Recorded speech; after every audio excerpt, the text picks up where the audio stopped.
Assalamualaikum warahmatullahi wabarakatuh. Saya Nurwana Biokusuma. Di sini saya akan mempresentasikan tentang pentingnya pencegahan computer vision syndrome di era digital.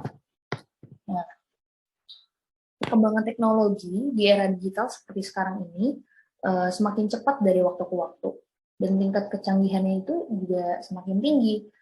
Jadi, oleh karena itu teknologi itu menjadi hal yang sangat penting di era sekarang. Salah satu contoh teknologi yang sangat pesat perkembangannya itu adalah di bidang komunikasi. Seperti contohnya itu ada gadget, laptop, dan komputer. Nah, mereka itu merupakan alat komunikasi modern yang memiliki berbagai fungsi canggih.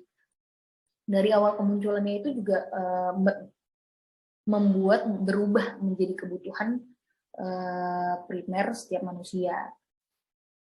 Untuk selanjutnya, di slide selanjutnya ada sebenarnya apa sih itu era digital? Bagaimana sih sebenarnya hidup di era digital? Nah, era digital itu adalah masa di mana manusia telah melek teknologi dan semuanya serba terkoneksi.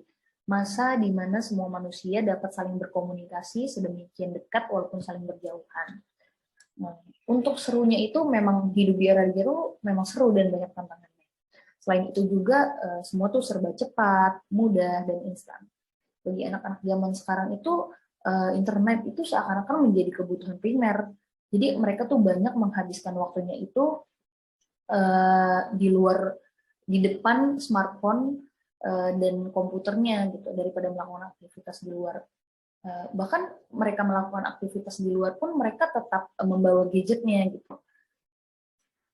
Untuk di sini saya mempunyai tujuan untuk mengedukasi tentang bahaya menatap layar terlalu lama, karena ini sebagai solusi agar orang-orang tuh semakin aware, semakin peduli gitu, dan berhati-hati dengan setiap kegiatan yang mereka lakukan. Seperti contohnya mereka secara berlebihan menatap komputer, gadgetnya, dan lain hal sebagainya.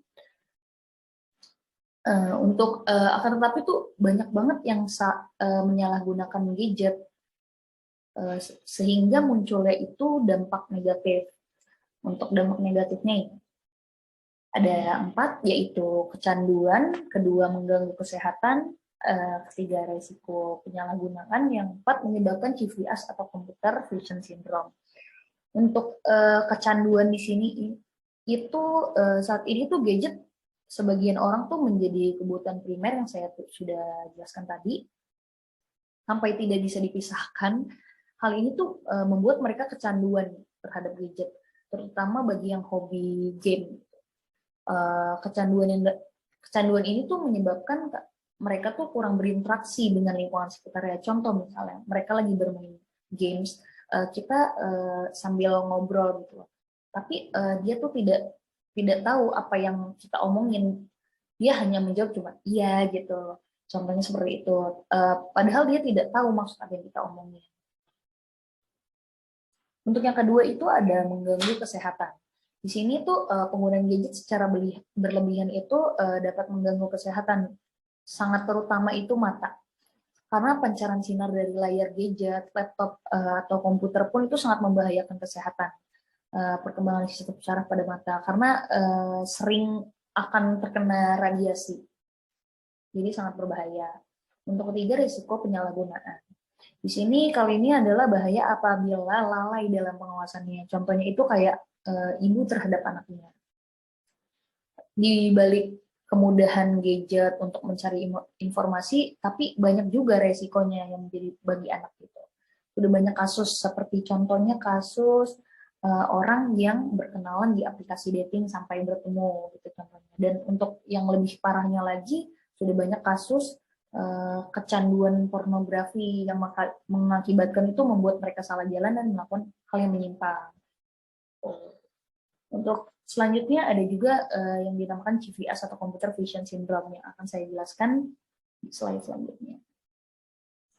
Computer Vision Syndrome ini disebut juga sindrom penglihatan komputer. Ini juga bisa disebut dengan digital eye strain. Nah, ini adalah sekumpulan gejala pada mata dan leher yang disebabkan oleh penggunaan komputer atau layar monitor yang berlebihan. Untuk di sini adalah sekumpulan gejala pada CVS ini. Nah, pada mereka itu nyeri pada mata dan leher, terutama pada mata. Jadi mata itu seperti merah dan kering, terus penglihatan menjadi ganda, terus matanya menjadi buram, terus nyerinya di dada, dan serta iritasi mata. Gitu. Seperti yang di tampilan ini, di gambar ini yang sudah saya jelaskan tadi. Untuk selanjutnya adalah pencegahan CVS. Nah, ini ada dua di sini. Ada metode 20-20-20 dan postur tubuh yang baik ketika menggunakan komputer.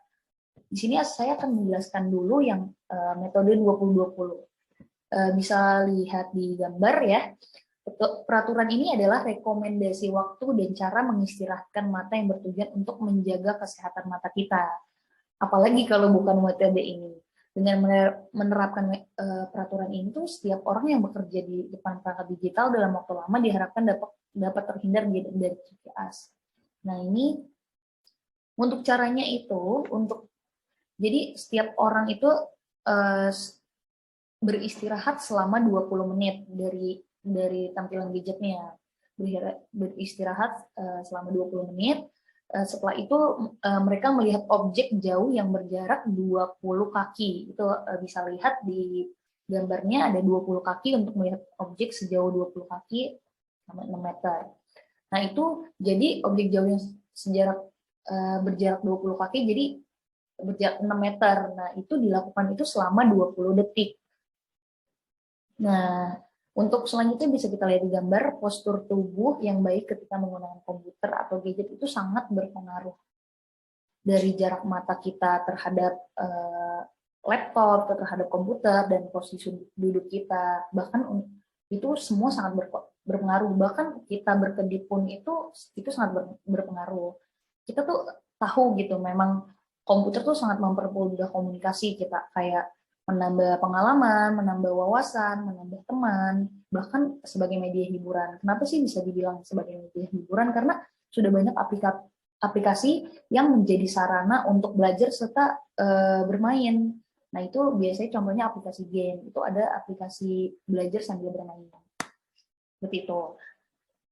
Dan kita juga kan bisa dapat memperluas jaringan pertemanan. Namun saat ini tuh banyak yang menggunakannya itu secara berlebihan sehingga mengalami CVS ini. Untuk slide selanjutnya akan menjelaskan solusi.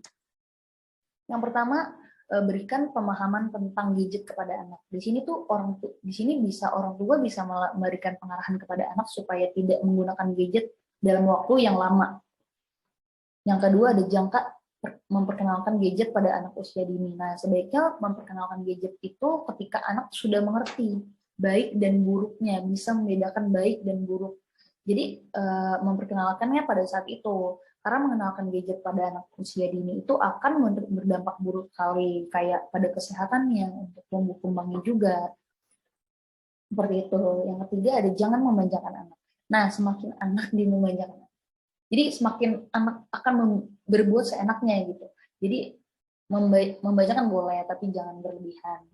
Karena harus membatasi penggunaan gadget juga.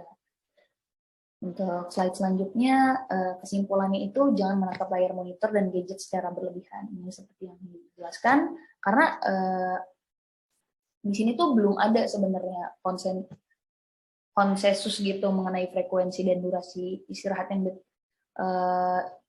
definitif gitu lah intinya. Bukti yang ada menunjukkan bahwa istirahat dengan durasi singkat dan frekuensi sering dapat bermanfaat untuk mengurangi gejala CVS.